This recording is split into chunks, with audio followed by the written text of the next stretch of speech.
آداب، میں ہوں سید آصف جاہ اور ایک بار پھر ایمان نیوز کے ساتھ آپ سب کے ہمراہ موجود ہوں۔ بات ایمان کی، بات انسان کی۔ تاریخ جب بھی تبدیلی کی عبارت لکھتی ہے تو ہواؤں کا رخ اور سیاست کے تیور خود بخود گواہی دینے لگتے ہیں۔ آج دنیا جس دوراہے پہ کھڑی ہے وہاں ویسٹرن ورلڈ کی برسوں پرانی چودھراہٹ کا طلسم ٹوٹتا ہوا نظر آ رہا ہے، اور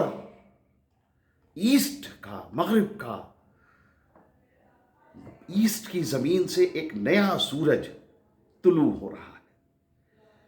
آج بیجنگ کے شاہی گلیاروں میں بجتی ہوئی امریکہ کی نیشنل اینتھم کی دھن اور دوسری طرف ایران کے ساتھ جاری جنگ میں ضائع ہوتے ہوئے امریکن جنگی جہاز، یہ محض کوئی اتفاق نہیں ہے بلکہ اس سپریمیسی کے ڈھلنے کا منظر ہے جس نے کبھی پوری دنیا کو اپنی انگلیوں پر نچا رکھا تھا۔ انسانی نقطہ نظر سے اگر دیکھیں تو یہ صرف سرحدوں کی جنگ نہیں ہے بلکہ اس مغرور سوچ کی ہار ہے جو یہ سمجھتی تھی کہ طاقت اور تکنیک کے دم پر قدرت کے انصاف کو جھکایا جا سکتا ہے۔ یہ بات صاف ظاہر ہے کہ اب دنیا کسی ایک رہنما کی محتاج نہیں ہے بلکہ ایک ایسے نئے نظام کی طرف بڑھ رہی ہے جہاں برابری اور حقیقت سب سے بڑی طاقت ہوگی۔ آج برسوں سے چلی آ رہی ویسٹرن پاورز کی اجارہ اب آخری سانسیں لے رہی ہے۔ تاریخ گواہ ہے کہ جب جب انسان نے اپنی سرحدوں سے باہر نکل کر دوسروں کے حق پہ ڈاکہ ڈالنے کی کوشش کی تب تب قدرت نے خود انصاف کیا اور اس کا اثر پوری دنیا نے دیکھا۔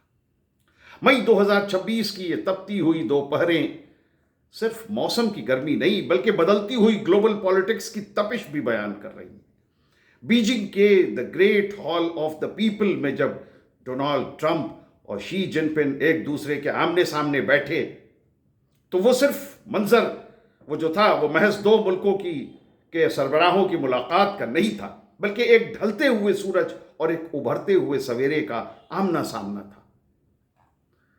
انسانی تاریخ میں رسوخ اور طاقت کا غرور ہمیشہ سے رہا ہے لوگوں کو، اور ہمیشہ یہ غرور ٹوٹتا بھی رہا ہے۔ قدرت نے ہمیشہ اس غرور کو، قدرت کا اپنا انداز ہے توڑنے کا، لیکن آج یہ سپریمیسی کا قلعہ درکتا ہوا نظر آ رہا ہے۔ امریکہ کی وہ سپر پاور کی امیج آج کہیں کسکتی ہوئی، سرکتی ہوئی نظر آ رہی ہے۔ ایران کے ساتھ جاری کانفلکٹ میں امریکہ کے 39 جنگی جہازوں کا ضائع ہونا، تباہ ہو جانا، یہ کوئی معمولی بات نہیں ہے۔ یہ ان لوگوں کے لیے ایک بڑا ریالٹی چیک ہے جو یہ سمجھتے تھے کہ ان کی تکنیک اور ان کی فوج انوینسیبل ہے۔ اسلامک نقطہ نظر سے دیکھیں تو یہ واقعہ ہمیں یاد دلاتا ہے کہ حقیقی طاقت صرف رب کائنات کے پاس ہے۔ جب ظلم بڑھتا ہے تو بڑے بڑے لشکر بھی بے بس نظر آتے ہیں۔ 39 ایئر کرافٹس کا گرنا محض ایک جنگی نقصان نہیں ہے بلکہ یہ مغرب کے اس خوف اور دبدبے کا خاتمہ ہے جس کے دم پر وہ دنیا کو آج تک ہانکتے ہوئے آئے۔